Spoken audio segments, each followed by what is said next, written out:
রাত্রিবেলা গঙ্গা নদীর বুকে ঠান্ডা হাওয়ায় নৌকা চড়ার মজাই আলাদা। হ্যালো বন্ধুরা, গ্রুপ ট্যুর ব্লগের পার্ট 7।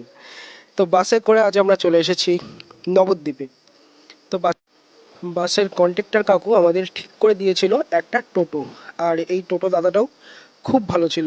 ফার্স্টেই আমাদের নিয়ে চলে আসলো একদম গঙ্গা নদীর কিনারে হোটেলে। তো এখানে আমার হোটেলে রুম ছিল না, যার জন্য আমরা আরেকটু দূরে চলে আসলাম এই মন্দিরটার সামনে। এই মন্দিরটার ঠিক উল্টো পাশে আমাদের ছিল হোটেল। তো আমরা এখানে ব্যাগপত্র রাখলাম, রেখে তারপর বেরিয়ে পড়লাম একটু চা খাওয়ার উদ্দেশ্যে।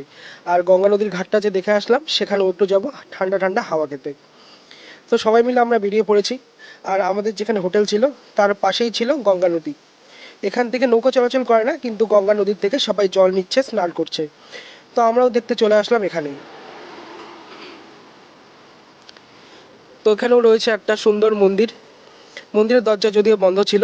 আর দেখলাম এখানে প্রচুর লোক বসে আছে, কেউ গল্প করছে, কেউ স্নান করছে, কেউ জল নিচ্ছে। আবার কিছু পুণ্যার্থীরাও আছে যারা তারকেশ্বরে যাবে, তার জন্য এখান থেকে জল নিচ্ছে। তা আমরাও চলে আসলাম এখানটায়। এখানে সুন্দর ঠান্ডা হাওয়া চলছিল, আর গোটা শরীরটা যেন একদম ঠান্ডা হয়ে গেল, সারাদিনের ক্লান্তি সব মিটে গেল। তো এখানে আমরা দাঁড়িয়ে বেশ কিছুক্ষণ সময় কাটালাম। তারপর আমরা ঠিক করেছিলাম এবার চাটা খেয়ে এবার যাব আমরা ওই পারে। আর গঙ্গার জল এখানে ছিল বেশ ঘোলা। তো সুন্দর সময় এখানে কাটালাম। তারপর আমরা চলে আসলাম একটা চায়ের দোকানে। আমি তো সকালে চা খাই না, কিন্তু সন্ধ্যাবেলায় একটু লাল চা খাই চিনি ছাড়া। তো এখানে চলে আসলাম আর খেয়ে নিলাম চা আর বেকারির বিস্কুট। সব বন্ধুরা একসাথে এখানে চাটা খেয়ে এবার হাঁটতে হাঁটতে আমরা যাচ্ছি গঙ্গা নদীর ঘাটে, যেখান থেকে নৌকো চলাচল করে। আর এটাও ছিল আমাদের হোটেলের একদমই সামনে। আমাদের হোটেল থেকে বেরিয়েই একটা চার মাথার মোড় পড়ে। সেই মোড়ের বাঁ দিকে গেলেই গঙ্গা নদীর ঘাট। এখান থেকে নৌকা, লঞ্চ সবই চলাচল করে। নৌকা রাত্রি 11টা অবধি, আর লঞ্চ বোধহয় রাত্রি 8টা অবধি। তো চলে আসলাম আমরা নৌকা ঘাটে। তো এখানে এসে দেখি প্রচণ্ড ভিড়। সব লোকজন বোধহয় কাজে ফিরছে, কেউ আবার নতুন কাজে যাচ্ছে, যাদের রাত্রে কাজ। তো ব্যস্ততম একটা জায়গায় এসে পৌঁছালাম। আর এসে দেখছি এখানে টুকটাক করে ভালোই লোক জড়ো হচ্ছে, যারা নদী পার করবে। তো এসেই দেখলাম একটা নৌকা আসছে। আর রাত্রিবেলা গঙ্গা নদীর বুকে এই হয়ে নৌকা চলাচল দেখার দৃশ্যটা খুব সুন্দর। তারপর দেখলাম একটা লঞ্চে যাচ্ছে, কিন্তু ওই লঞ্চে বেশি খুব একটা লোক ছিল না। আর এদিকে দেখতে দেখতে চলে আসলো আমাদের নৌকা। তো নৌকায় করে আমরা এখন যাব ওই পারে। তো দেখতেই পাচ্ছ কি ভিড় নৌকায় করে, বাইক, আইসক্রিমের গাড়ি, সাইকেল, প্রচুর জিনিস যাওয়া আসা করে মানুষের সাথে। তো নৌকা আমরা এবার উঠে পড়েছি।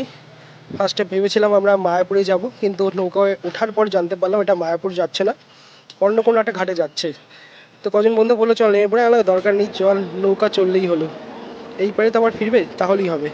তো ব্যাস নৌকায় করে আমরা যাচ্ছি এখন অন্য পারে। আর এই নৌকা চড়ার মজাটাই ছিল দারুণ। আর রাত্রিবেলা দেখো গঙ্গা নদীকে কি সুন্দর লাগছে। তো নৌকা করে চলে আসলাম আমরা অন্য একটা পারে। তো এই পাড়ের নামটা কি ছিল ঠিক আমার এখন মনে পড়ছে না।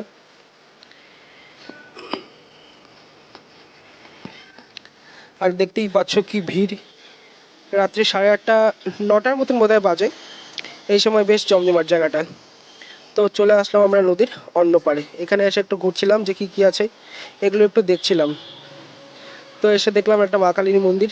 তো এখানে দূরের থেকে একটা দর্শন করে নিলাম, সামনে আর যাইনি। আর যেদিকেই দেখছিলাম শুধু চপ চপ আর চপেরই দোকান, এছাড়া কিছুই দেখতে পাচ্ছিলাম না সেরকম। তো এখানে শুনলাম চপটা নাকি খুব ফেমাস, তাই আমরাও এখান থেকে নিয়ে নিলাম আলুর চপ আর বেগুনের চপ। তারপর প্লাস্টিকে করে চপ নিয়ে চলে আসলাম নদীর ঘাটে, যে এখানে বসেই খাবো। তো এখানে আমরা চলে আসলাম, এসে দেখলাম আর একটা নৌকা আসছে। তো এটার মধ্যেও সব কিছু লোড হচ্ছিল, মানুষও উঠছিল, গাড়ি উঠছিল, বাইক, সাইকেল, আইসক্রিমের গাড়ি। আর আমরা নদীর পাড়ে বসে চপ খেতে খেতে এগুলোই দেখছিলাম। আর চপে যদিও খুব বেশি তেল ছিল, কিন্তু তবুও বেশ ভালোই লাগছিল।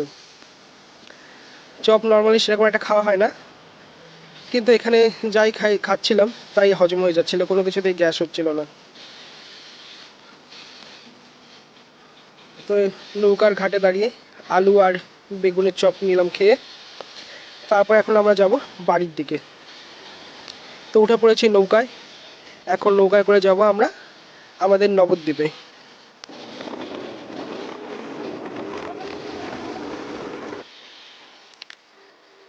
তো প্রায় আমরা চলে এসেছি নবদ্বীপ ঘাটে।